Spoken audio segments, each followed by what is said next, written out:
mais tamit jar na tamit ñu sant leen ñoom ñëpp kon tey jii mu am loo xamante ne maanaam dama ko bëgg a leeral ndax bi mooy sama ñett yoon ñu may mandat dépôt te mandat dépôt yi dara wërlu ko lu dul ak tooñ ndax bi ñu may njëkk a jàpp Marième Faye Sall laa porté woon plainte maanaam CREI muy loo xamante ne lu leer la loo xamante ne lu ma teg sama loxo lu preuve bu leer mu nekk ab sàcc bu mag nag ma plainte ko plainte boobu nag jóg ñu proposé ma xaalis bu ne ma pour naa dindi plainte bi ñu jox ma xaalis bi ma lànk ñu proposé ne ma naa exilé wu dem Angleterre ñaari at ma taxaw ma leen man su même bu may dee sama réew laay dee ñu ne ma kon Marième Faye nee na day xeex ak yow bi ne maa day xeex ak yow 15 jours lañ ci teg ñu daan may jàpp ci dossier boo xamante ne ba muy xew sax man maanaam fekkuma Touba ñu ne man maa ko def jàpp ma tëj ma ci 8 mois yóbbu ma chambre criminelle daan may àtte daan may setal xool leen boobu tooñ ki nga tëj 8 mois boo def àtte ko da koy setal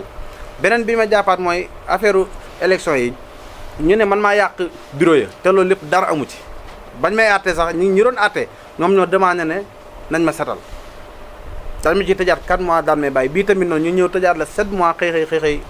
daan lay bàyyi kon bis naka tey damaa jël ndogal pour porte plainte état bu maanaam Sénégal parce que lii moom day dakk jàpp bu la neexee tëj bu la neexee bàyyi lii moom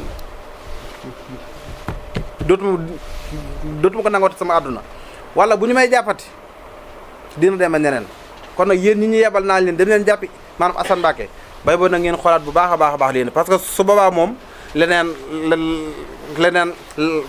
la ñuy wax ki nga xamante ne nag mooy Sidna Ousmane Sonko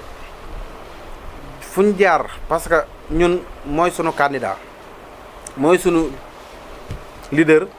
te it ci politique tamit moom lañ ci àndal ci gëm-gëm ak ci engagement ak ci lépp